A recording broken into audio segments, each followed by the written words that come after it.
Dr. Benjamin Jones from UK, and Dr. Benjamin Jones is a professor at University of Nottingham, Department of Architecture and Built Environment. Please.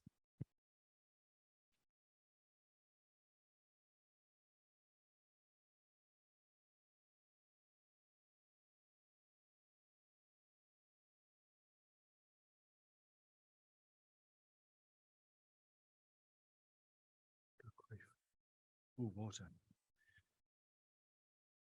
Good afternoon, everybody. Thank you for having me. I realize I'm the only thing standing between you and lunch. So I'm hungry too. I won't be too long. This is a subject I've been talking about quite a lot recently. I was asked the other day, what is my vision? And my vision is having the greatest influence with the least number, with the least effort and the least dollars, yen, pounds, whatever. So I'm making hay with this work, I guess, while the sun shines. Is it moving forward? If I just click. All right. So curiously, you'll find that the work is funded by the Chartered Institution of Building Services Engineers, as well as the University of Nottingham in the UK, but is being used by the International Energy Agency, the Air Infiltration and Ventilation Centre, and most oddly of all, ASHRAE. So I want to start just by being clear about different terms. I want to talk about emission. So if we have a contaminant that's released into space, it disperses somehow. We are then exposed to it in that we are in the same place at the same time as it. And if we had a concentration curve over time, it would be the integral of that curve will give us the exposure. But our activities in the space and our behavior in the space influences just how much of a contaminant we inhale. And so that needs to be taken into account. So then we have a dose of a contaminant that we receive, which is a function of our breathing rate, the breath volume, the uptake in the lungs, and therefore it's affected by metabolic rate. It's affected by physiology that may be a function of both age of a person and their sex. And then over time, and that time may be short, in which case the response is acute, so normally less than 24 hours, there'll be some response. But if that response is over 24 hours, and normally we're talking decades, it becomes chronic. We have, at the moment, certainly different metrics for different response rates. But our paradigm, as we've already been hearing this morning, is firmly based in the olfactory realm, and was certainly used. If you read Andy Pasili's notes in the original forming of ASHRAE 62, 8.5 or 8 liters per second was taken as a basis based on Yaglu's 1930s studies of indoor air. Bjarni's shaking his head. So there's a disagreement between Bjarni and Andy. Okay, but we've evolved slightly since then, perhaps, and the olfactory paradigm remains important. But we also now have rating systems, which may be a tick box approach, where that could lead to a category, such as the Well Institute's gold, silver, gold, and platinum ratings, although not necessarily clear what difference the actual harm is to having each of those categories.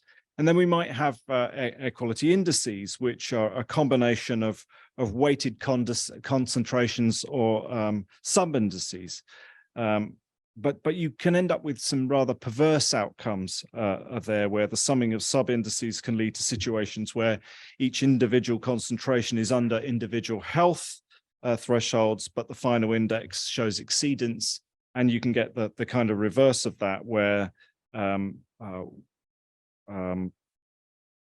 the averaging of sub-indices can lead to a final index that indicates acceptability, yet one of the contaminants can be way over a recommended threshold.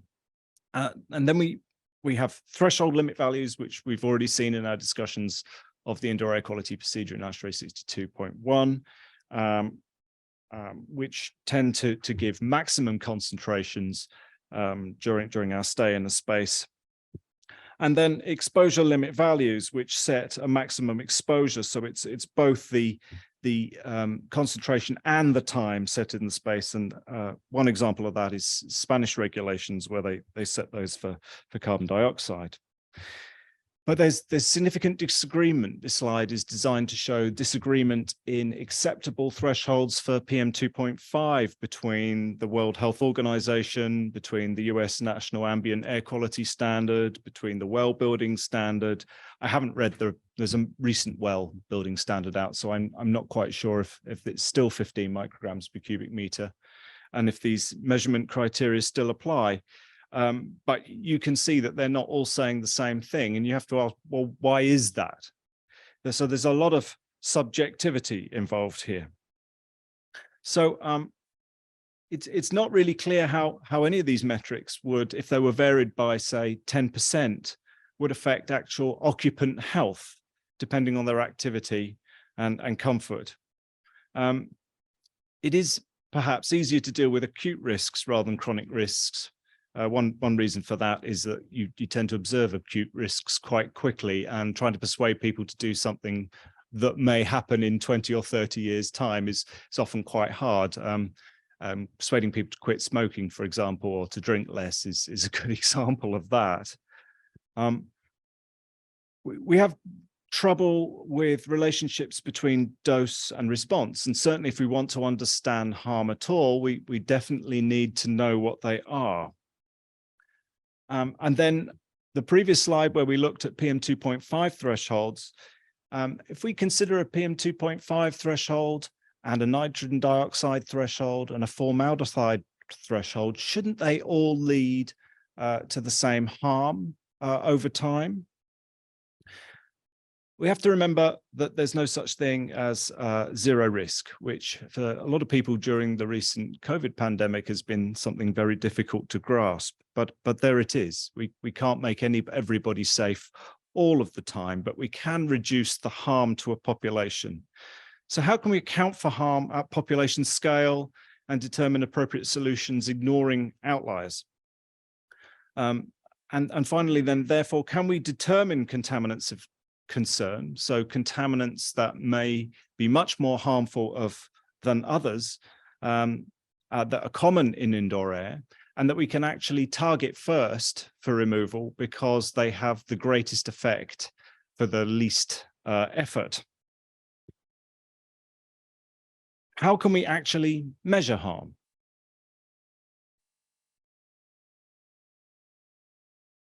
There are a number of health-adjusted life year metrics in use at the moment. In the UK, we like to use the QALY, the Quality Adjusted Life Year, and the World Health Organization likes to use the Disability Adjusted Life Year, and various governments around the world use one or the other, generally speaking.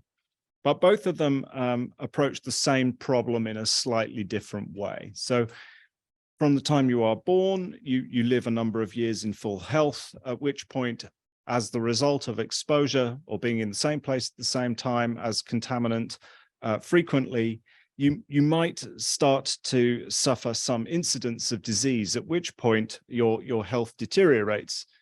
And this can be counted for by disability weights, normally done through expert judgment. So there's some subjectivity there, but also interviews with people who are experiencing the disability. And then at some point, if you are unfortunate enough, you may die early. And that's accounted for with life years lost due to premature death. So the QALY then considers everything up to death. The DALY considers everything after the incidence of disease. So approximately speaking, one is the inverse of the other. We, in our work, use the Disability Adjusted Life Year. To estimate disability adjusted life years, you can apply toxicological or epidemiological data. And in the case of both, we were able to apply both actually by pooling the information that we had. So you can account for the relative importance of healthy life at different ages. You can place greater value on years lived in young adulthood by applying weights and so on. So the DALY is then made up of two parameters, YLL, which is the years of life lost. So it's a function of the number of deaths from a disease and the population life expectancy. And then YLD, which is years of life lived with disability, which is a function of the age that the condition starts, the durations, the severity. And it's a function of a couple of constants, which I've very briefly outlined. And then you simply add them up. So they're cumulative for different diseases that occur from exposure to contaminants. So you can sum DALYs from exposure from one contaminant to exposure to another contaminant and another contaminant and so on. So for common contaminants in a certain space, you can start to work out the harm that is caused by exposure to them over a long period of time. Now, I remember meeting Max Sherman at an AIVC conference in 2012 in Athens, where he presented a version of this plot. And to me, it was very important. It's something that we've been talking about as an academic community since then, but not done a lot with. And on the x-axis, you have a number of contaminants. I think there are 15 here. And on the y-axis, you have a logarithmic scale. So each vertical line above is 10 times more harm than the line below. And so here, then, PM2.5 is an order of magnitude more harmful than secondhand smoke and radon for non-smokers, and possibly formaldehyde and acrolein or acrolein, depending on where you come from. Notice the uncertainty in acrolein is so large that at this point in 2011, it could be the most harmful contaminant, or it could be as unharmful, say, or comparatively unharmful of, say, styrene. So more work was required here. But Max asserted then that by making smokers smoke outside, by implementing radon prevention measures, you could really target PM2.5, formaldehyde, and ozone. Acrolein tends to come from the same sources as PM2.5 and have a significant effect. It was never implemented anywhere as far as I'm aware of.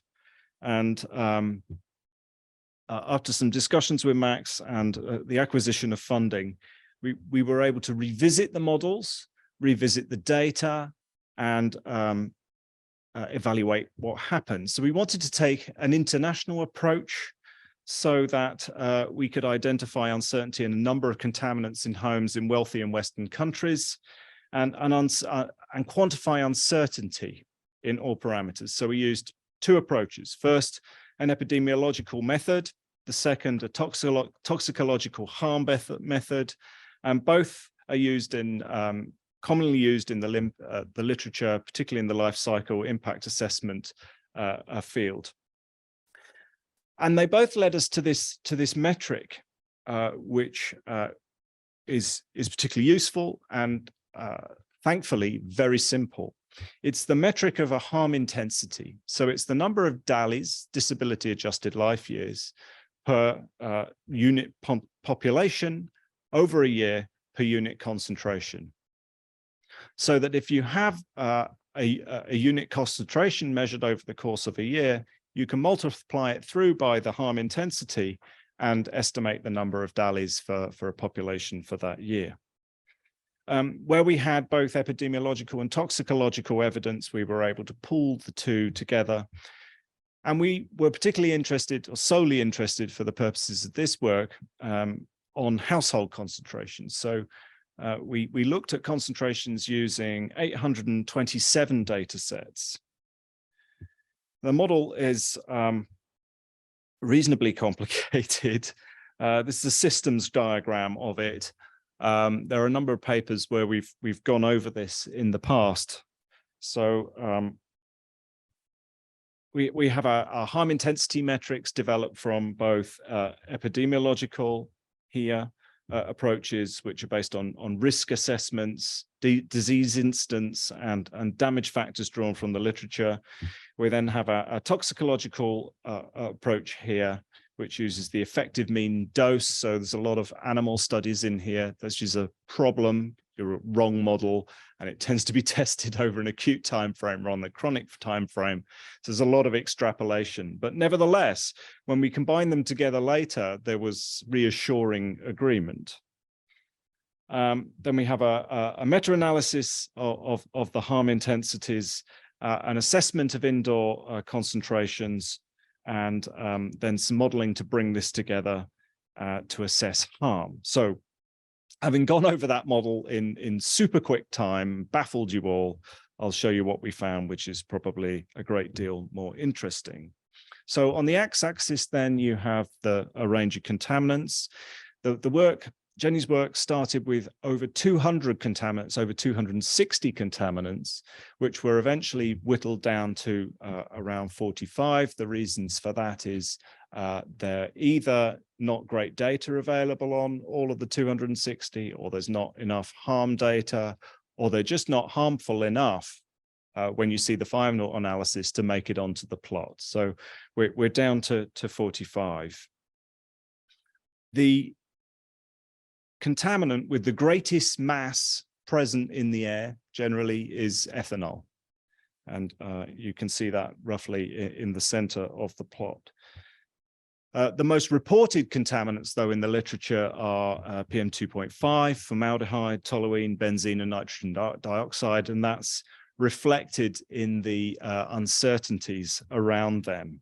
So where the uncertainty is large, there's generally a lot less data. So the most abundant, then, in addition to ethanol, PM10, formaldehyde, PM2.5, and nitrogen dioxide. And if you look at it in a tree map plot, you can see the relative proportions. I'm still using a log scale. That's why I quite like the tree map plot for showing the relative proportions of each contaminant.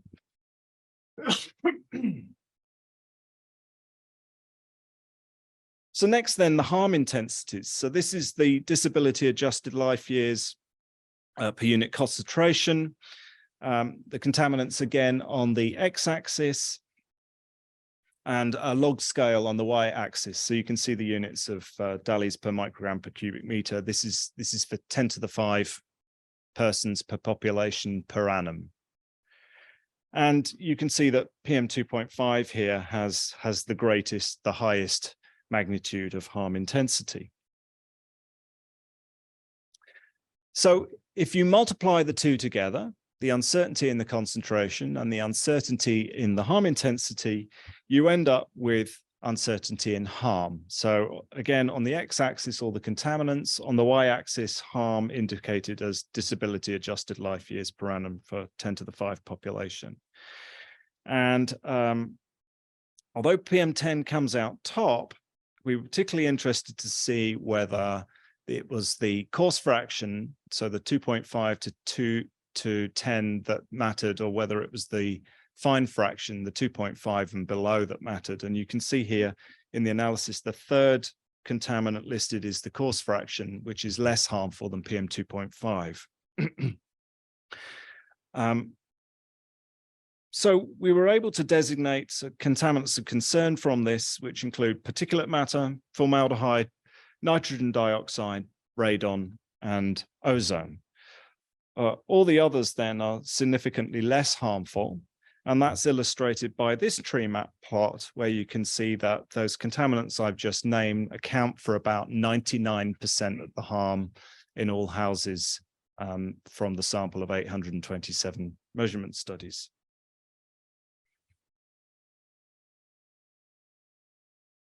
So what to do with this information now?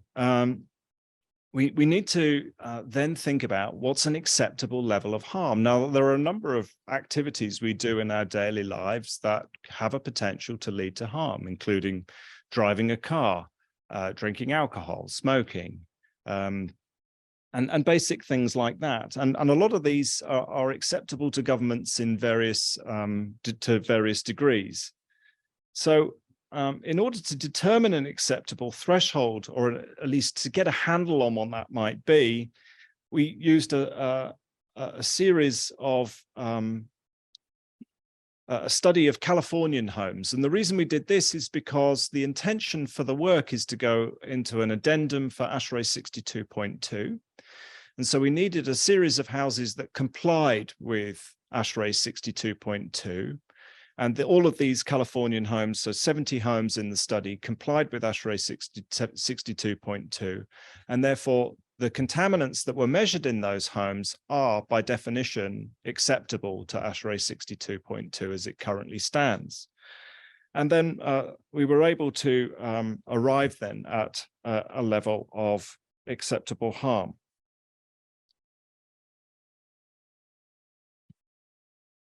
So we have then a harm budget of around 600 to 1,200 DALYs per 10 to the 5 people per year. And if we were to consider the DALYs for driving, it's around the 2,000 mark. If we were to consider the DALYs for the sample of houses that we measured, the DALYs is significantly higher than the 610 threshold that ASHRAE 62.2 would require, at around 2,200. So most homes are significantly more harmful than they probably should be. I'll expand on that more in my talk in Copenhagen. I realized that to those that were in the annex meeting the other day, I had another table there, but I had to submit this presentation a week ago. And so I didn't have that table at this point. I will reveal it in Copenhagen. So that's worth the price of the ticket alone, I think. So in summary, and last slide before lunch,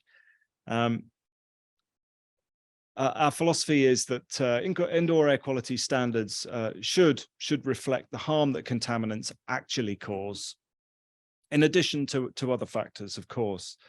But dwellings should seek to mitigate against harm from particulate matter, PM2.5, PM10, formaldehyde, nitrogen dioxide. Now, actually, interestingly here, ASHRAE 62.2 isn't recommending a PM10 threshold. It's not recommending that because most of the sources of PM10 also arise from the sources of PM2.5. So solve one, you solve the other. So why bother regulating both? That's the idea. The harm intensity metric has greater utility than I've let on, because they can be applied to any space where there are contaminants present in the air. And that could be a space station, it could be a bus, it could be an office, it could be a lecture theatre like this. However, the other building types require separate concentration analyses, and that's already starting in Italy, who are starting to look at uncertainty and concentrations in offices around the world right now as we speak. So with that, I thank you very much for your time, and I'll stop. Oh, thank you very much for great presentation. Okay, before lunch, we have 1 minute. If you have short question. Don't ask Pavel. Okay, so thanks for a great presentation. I learned a lot. I have one quick question. When you calculate the harm intensity for different compounds, different pollutants, yes, is there any consideration about synergistic effect? Like if you have two compounds, two pollutants present at the same time, is this just a linear addition between the two harm intensity, or you actually have some compounding factor there? Yeah, good question. No,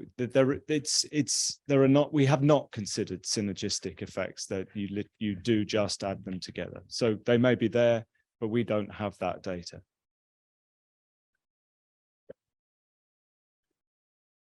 Or short question, please. You know that I'm here only to irritate you. This was my second question. My first question is, to which extent the analysis is affected or biased by the lamppost effect?